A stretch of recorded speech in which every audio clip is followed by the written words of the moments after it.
तो इनकी कहानी इन्हीं की ज़ुबानी सुनिए। जब हम कोई मुकाम हासिल कर लें तो मुकाम को हासिल करने के पीछे सिर्फ हमारी मेहनत नहीं होती है, इसके पीछे एक बहुत बड़ा सपोर्ट सिस्टम होता है। 6-7 साल लग गए यहाँ तक पहुँचने में। तो ये कि ये कभी डगमगाना मत, मेहनत और पेशेंस, बाकी मंजिल कदम चूमेगी आपके भी। कभी भी अपने जो परिस्थितियाँ हैं या जो कंडीशंस हैं उनको ब्लेम कभी ना करें। चलिए, तो हम शुरू करेंगे। उससे पहले 3 भैया आपसे मिलने आए हैं जो इस बार सिलेक्ट हुए हैं। केवल उनसे 2 मिनट मिल लीजिए। उनका उत्साहवर्धन आप कर दीजिए, वो आपका करेंगे। बस 5 मिनट, फिर हम बातचीत शुरू कर देंगे, ठीक है? बुलाइए कौन कौन साथी हैं हमारे। आइए, ताली बजाइए जोर से।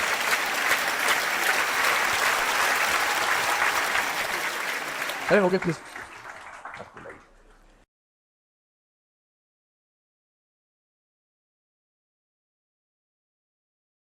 ये कल आप मेरे से शायद 6 बच्चे थे कल।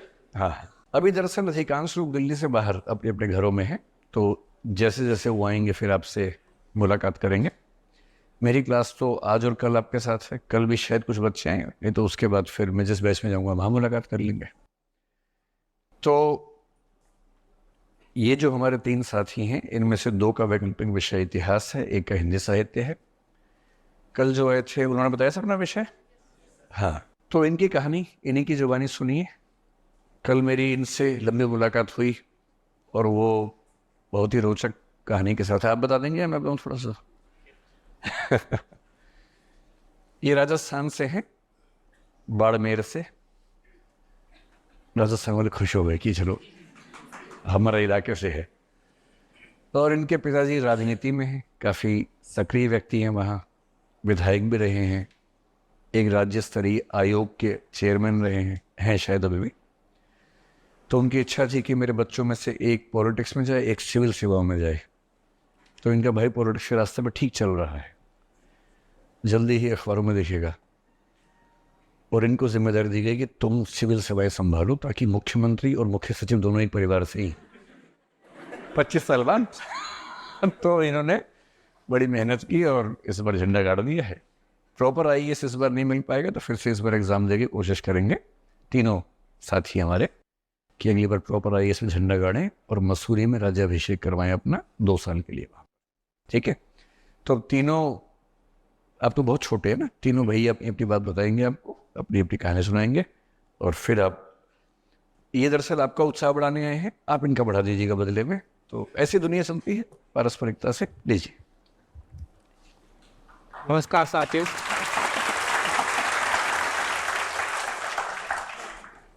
ये जहाँ भी अभी तक सर को मैंने सामने से देखा है और आज सर के साथ खड़े होके बोलने का एक्सपीरियंस काफ़ी अलग है, लेकिन हाँ ये है कि ये एक जर्नी के बाद मिला है।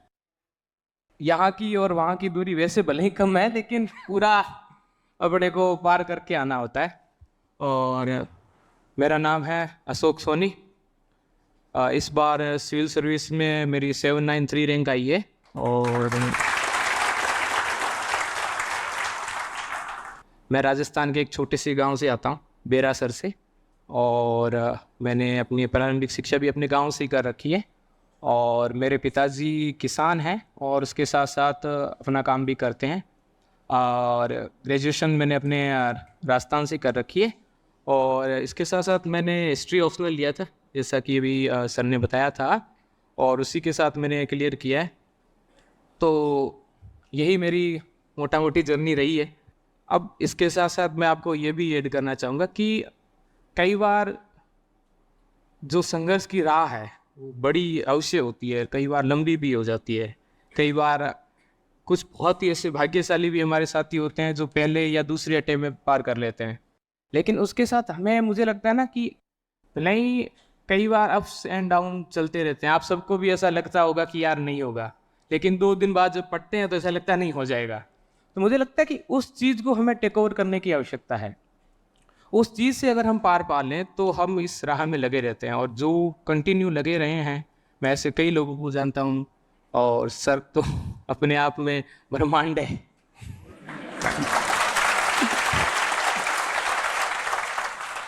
और इसके साथ सर मैं बड़े ही हर्षोल्लास के साथ कहना चाहूँगा कि विकास सर के साथ उनकी क्लास लेना, आपने भी सब लेते ही हो, मतलब उनकी क्लास के साथ कब 3 घंटे बीत जाते हैं सर पता ही नहीं चलता। वो होता है ना कि बिल्कुल धीरे धीरे कंसेप्ट पहले बिल्कुल लाइट के यार बिल्कुल लाइट है, और फिर आपको इतना वो डीप में गोते खिलाते ना कि अच्छा ऐसा नहीं लगता कि क्लास जब ले लेते हैं या किसी टॉपिक जब सर पढ़ा देते हैं तो ऐसा लगता है कि यार आज हमारा एनलाइटमेंट हो गया कि अब ये टॉपिक जो समझ में नहीं आ रहा था, नहीं अब आओ मैं समझाता हूँ। तो सर की शायद यही कला है या सर की यही जो शैली है जो आज न जाने हिंदी मीडियम के कितने ही छात्रों को उस मुकाम तक पहुंचाया है। सर का साथ हम सबको सर बहुत ज़्यादा सर प्राउड फील हो रहा है कि आप हिंदी मीडियम का रिजल्ट जैसा हमें पता है कि पहले कई समय से साथ में रहा, और आप सबको मैं एक बार फिर से कहना चाहूँगा कि लगे रहना है, और ये तो शुरुआत है और चलते रहना है।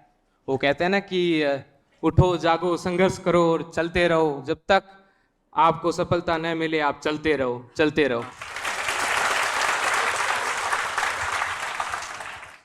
ये बहुत डरा हुआ है आप समझो। बाहर में जब तीनों से मिला, इनकी फैमिली से मिला, तो मैंने कहा दिल धक धक तो नहीं कर रहा क्लास में जाने को लेकर। तो ये तो कॉन्फिडेंस में थे पूरे फुल एकदम कि नहीं कोई दिक्कत नहीं है। वो भी कॉन्फिडेंस में, नेताजी हैं तो उनको तो इलेक्शन रैली वैली का पुराना अनुभव है। ये पीछे भाग रहे थे के साथ।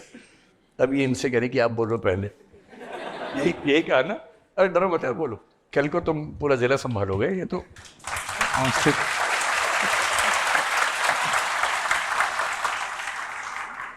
मेरा नाम नीरज धाकड़ है, मैं मध्य प्रदेश के मुरैना जिले धाकड़ है, देखिए डर रहा है। बोलो। मध्य प्रदेश के मुरैना जिले से बिलोंग करता हूँ। नाम तो सुना ही होगा जोरा का। इस बार मेरी 747 रैंक है। आप जोरा से ही है प्रॉपर? जो जोरा मेरी तहसील लगती है। कौन सी? जोरा ही तहसील है मेरी। अच्छा, जोरा। वो बिलगांव से थोड़ा अलग है। हाँ नहीं, जोरा मतलब जोरा के पास है बिलगांव, गाँव है। ये मनोज शर्मा की जो फिल्म आई है ना, वो भी मुरैना के जोरा के पास एक बिलगांव नाम की जगह, वहां से है। अच्छा, आप जोरा से हैं? जी। तो मेरा ऐसे 16 को रिजल्ट आया, तो मुझे उस दिन तो खुशी हुई, लेकिन कल मनोज सर का मैसेज आया तब ज़्यादा खुशी हुई।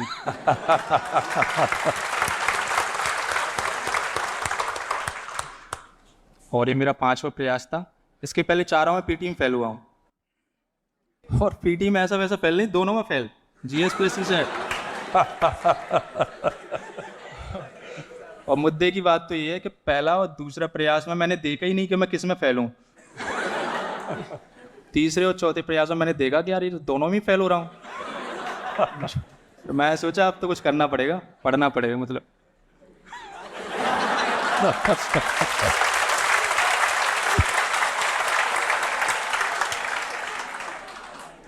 वैसे ऑप्शनल मेरा इतिहास है, और वैसे घर के बारे में बता दूं तो पिताजी प्राइमरी टीचर हैं गांव में ही। तो वैसे फाइनेंशियली ज़्यादा कुछ ऐसा हुआ नहीं कि उन्होंने कभी प्रेशर डाला हो, बोलता पढ़ता रहे। और 2022 में मेरा नेट जेआरएफ हो गया, तो मुझे लगा यार कोई नहीं, असिस्टेंट प्रोफेसर और पीएचडी कर लेंगे। तो एक तो वो खुल गया, बाकी ऐसे संघर्ष चलता रहा। और एक और बात बताऊं, जैसे मैं मॉक देने गया था दृष्टि में, तो मैं सर को पहली बार देखा। मैं सामने से वैसे वीडियो में देखता था वैसे, हाँ।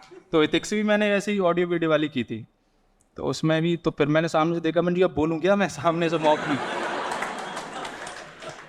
भाई मैं तो वहाँ हिल गया, मतलब मैं बोलूँ क्या सामने से। अब सामने से क्वेश्चन दाग दिया, वो भी हॉबी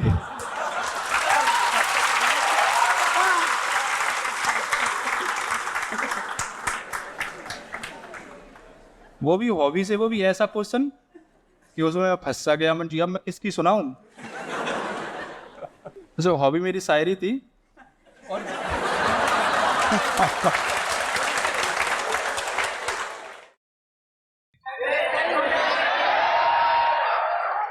मैंने वैसे अभी लिखी 2-4 दिन पहले, वो सुना देता हूँ। ज़्यादा लंबी चौड़ी नहीं है, 2 ही लाइन है कि उस पते पर वो कभी नहीं आया,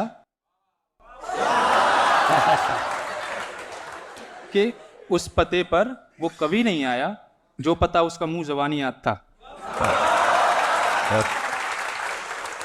मैं वहाँ मॉक में ये था कि शायरी अब 3 शायरी पूछ ली और वो भी ऐसी सिचुएशन दे दी कि मान लो तुम्हें चंबल में बागियों ने पकड़ लिया, अब उसको हंसाना है। मैंने तो पूरी गंबरी सुनी थी, या हंसाना तो नहीं है।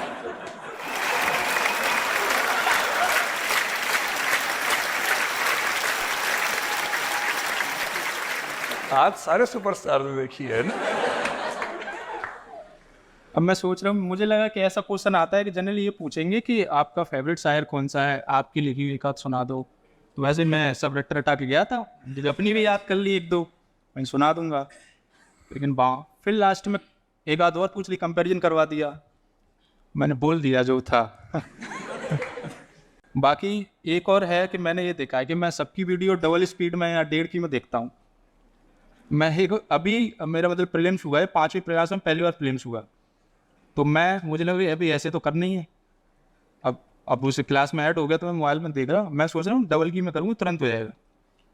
अब 1.5 की में देखो तो समझ से बाहर, मैंने आराम से चलने दो अब। और फिर लुत्फ़ भी मतलब मज़ा तो आता ही है आप क्लास में सर की में, तो ऐसे मैं आराम से ऐसे देख रहा था। तो ये गलती कभी मत करना कि प्रकाश सर की आप वीडियो देख रहे हो तो डबल स्पीड पकड़ के देखो। और बाकी संघर्ष बड़ा मतलब 6-7 साल लग गए यहाँ तक पहुँचने में। तो ये कि कभी डगमगाना मत, मेहनत और पेशेंस, मतलब पेशेंस इंग्लिश में बोल दिया धैर्य, मेहनत और धैर्य दोनों बनाए रखना, बाकी मंजिल कदम चूमेगी आपके भी। थैंक यू फॉर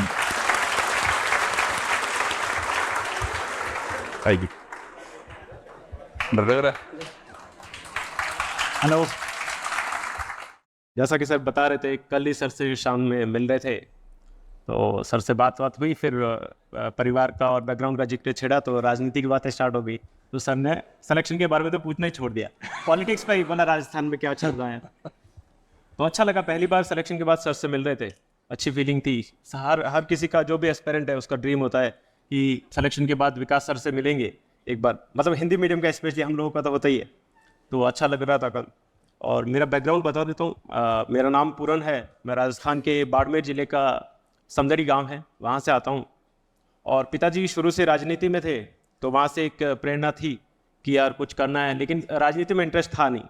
वहीं से शुरुआत हुई और फिर मैंने बीटेक किया है इलेक्ट्रॉनिक्स में, और वहाँ से फिर मैंने सोचा कि आईएएस की तैयारी स्टार्ट करते हैं। तो शुरू में ये था कि यार इंग्लिश मीडियम से ही सिलेक्शन हो रहा है, सबका ये था कि यार हिंदी माध्यम से सिलेक्शन नहीं हो रहे। तो मैंने 2 अटैम्प्ट शुरुआती जो थे वो मेंस जो है इंग्लिश मीडियम में ही दिए, लेकिन पता चल गया इंग्लिश में होगा नहीं भाई, ऐसे दिया तो सिर्फ 100 नंबर आए। तो मुझे लगा कि यार बहुत कम मेहनत के साथ हिंदी में मैं दे सकता हूँ जो, क्योंकि हमारे अंदर बहुत होता है ये इन्फीरियोरिटी कॉम्प्लेक्स हिंदी वालों में कि यार हमारी जो हिंदी है उससे सिलेक्शन नहीं होगा। लेकिन मैं बता देता हूँ कि 2 बार जो पिछले मैंने मेंस दिए है वो दोनों हिंदी से दिए, इंग्लिश से स्विच करके, और दोनों में मेरा इंटरव्यू कॉल हुआ है और इस बार तो सिलेक्शन भी हुआ है। तो आपको कहीं पे भी ये इन्फीरियोरिटी कॉम्प्लेक्स नहीं रखना है कि यार हिंदी माध्यम से लोग चयनित नहीं हो सकते। इंग्लिश का एक सिर्फ हवा है, स्ट्रेटेजी जरूर हमको बदलनी पड़ेगी जहाँ भी है, क्योंकि हमारा प्रॉब्लम ये आ रही है कि प्री और सीसेट के स्टेज पे हम फेल हो जा रहे हैं।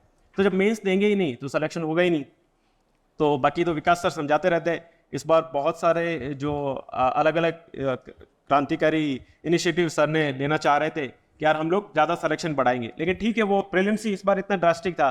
सीसेट में तो मैं आया तो मैं तो फेल मान लिया था, मतलब घर से फ़ोन आया कि कैसा हुआ एग्जाम, मैंने कहा बात ही मत करो, बात मैं तो जा रहा हूँ कि बाहर फ़ोन स्विच ऑफ कर दिया, मैंने कहा होना ही नहीं है कैसे। लेकिन रिजल्ट आया तो लकीली सिलेक्शन हो गया। ये सारी डेस्टिनी की बातें होती है, जो लिखा हुआ है वो होगा ही। और अच्छा लगा सर, इस बार फाइनली पहुंच गया हूँ। तो रैंक मेरी 885 है, लेकिन जो भी एक बार अंदर घुसने की फीलिंग भी बहुत अच्छी होती है। मुझे लग रहा है कि हम सफल हो जाते हैं तो पीछे के सारे संघर्ष जो है हमारे जो है वो कामयाब हो जाते हैं। घर वालों की खुशी देख के, फ्रेंड सर्कल विशेष रूप से, जब हम असफल होते हैं तो हम अकेले होते हैं। तो मैं कई बार जब फेल हो गया था पिछली बार 21 में, तो मेरे साथ मनोहर दान जी सारन थे जिन्होंने फर्स्ट अटैम्प्ट में इंटरव्यू दे रखा था। तो हम दोनों ही फेल हो गए। अब क्या करें, लास्ट 4 दिन बाद ही प्रीलिम्स का एग्ज़ाम था तो कुछ समझ में नहीं आता है क्या किया जाए। मतलब एक तो पढ़ते भी नहीं है, सबको लगता है जब इंटरव्यू दे रहे होते हैं सबको लगता है यार इस बार सिलेक्शन हो ही जाएगा, इस बार तो फोड़ देंगे, लेकिन रिजल्ट आया नॉट फाउंड। तो फिर हम लोग यहाँ से जयपुर गए वापस प्रीलिम्स का एग्जाम देने, तो ऐसा लग रहा था कि यार जीवन खत्म हो गया है, ऐसा लग रहा था कुछ भी नहीं हो पाएगा यार, क्या करेंगे, फिर से इतनी उम्मीदें थी घर वालों की सबकी।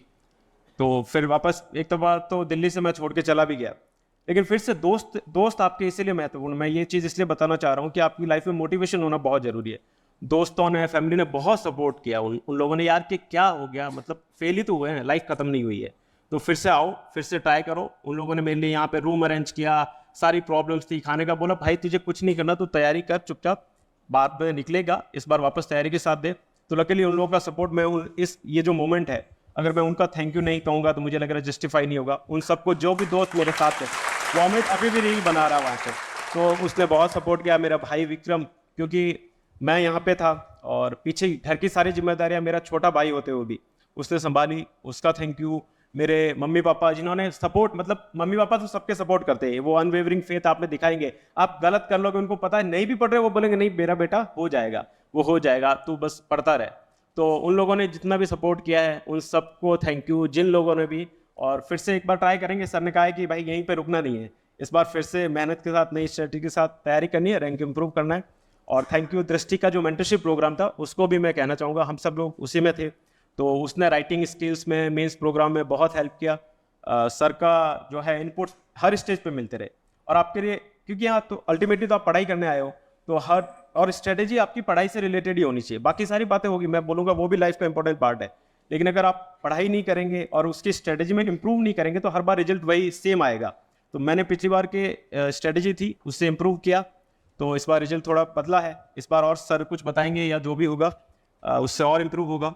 और लास्ट में यही कहना चाहूँगा कि 1000 बर्फ गिरे, लाख आंधियाँ आए, वो फूल खिल के रहेंगे जो खिलने वाले हैं। तो कोई भी परिस्थिति आए, आपको हिम्मत नहीं हारनी है, सीरियस भी रहना है, साथ में साथ लाइफ को एंजॉय भी करना है। ठीक है, आईएएस कोई ड्रीम मत, ऐसा नहीं है कि सिर्फ आईएएस ही लाइफ है, आपको खुद को हौसला बनाए रखना है, चीज़ें करनी है। और इंटरव्यू के स्टेज पे विशेष रूप से हम हिंदी मीडियम के छात्र हैं, तो मैं टैफ का फॉर्म जब भर रहा था तो यार हमारे हॉबीज़ में और इंटरेस्ट में बहुत प्रॉब्लम आती है, और हम मैन्युफैक्चर्ड हॉबीज़ बना लेते हैं, और इंटरव्यू के स्टेज पे हमारे कम मार्क्स आते हैं। तो अपने साथ साथ हॉबी डेवलप करते रहिए। अगर कोई कॉलेज के लेवल पे है, ग्रेजुएशन में अभी है, फाइनल ईयर में होगा, तो आप जो एक्स्ट्रा करिकुलर एक्टिविटीज़ है उसमें पार्टिसिपेट कीजिए। पढ़ाई के साथ साथ वो बहुत इंपॉर्टेंट है, आप कुछ क्रिएटिव करेंगे तो वो आपकी पर्सनैलिटी में झलकेगा वहाँ इंटरव्यू के स्टेज पे। और हम प्री और मेंस तो पास कर जाते हैं, लेकिन इंटरव्यू के स्टेज पे जाते ही हम सब लोगों का कॉन्फिडेंस चेहरे पे दिखता है, और वो बोर्ड को साफ नजर आता है कि यार ये डरे हुए लोग आ रहे हैं। हमको डरना बिल्कुल भी नहीं है, अपने आप को ऐसा बनाइए, जो भी स्किल है आपकी, कैसे भी स्किल हो। इनफैक्ट जो मेरे जो फ्रेंड थे मनोज दादी, उनकी स्किल थी कैमल राइडिंग। तो मतलब जो भी आप गांव की आ रहे हैं, जैसे भी आ रहे हैं, जैसे भी स्किल है उसको डेवलप कीजिए, लाइफ को थोड़ा डाइवर्सिफाई कीजिए, तनाव कम होगा उससे। तो यही चीज़ें थी ना, मुझे लगता है कि बाकी ऑल द वेरी बेस्ट। इस बार आप प्रीलिम्स सब लोग देने वाले होंगे अपने हिसाब से? अच्छा, अगले साल देंगे, तो अगले साल के लिए आपको ऑल द वेरी बेस्ट। बाकी कोई भी दिक्कत है सर आपके लिए खड़े हैं। Sir thank you so much. अब मैंने इन तीनों बच्चों से कहा है कि इस बार तो सिलेक्शन हो गया, अच्छी बात है, लेकिन प्रॉपर आईएएस नहीं मिला है, तो ये भी तैयारी करेंगे, अभी फ्री नहीं हुए हैं। तो आप इन सबको शुभकामनाएं दीजिए कि अगली बार प्रॉपर आईएएस बने और आपका रास्ता साफ करें, ताकि उससे अगली बार फिर आपका रास्ता साफ हो गए, है ना। अब आप में से किसी एक बच्चे को बुलाते हैं, किसको बुलाया जाए? रुको। अच्छा आप आ जाओ, आप तीनों भैया को बुके दीजिए।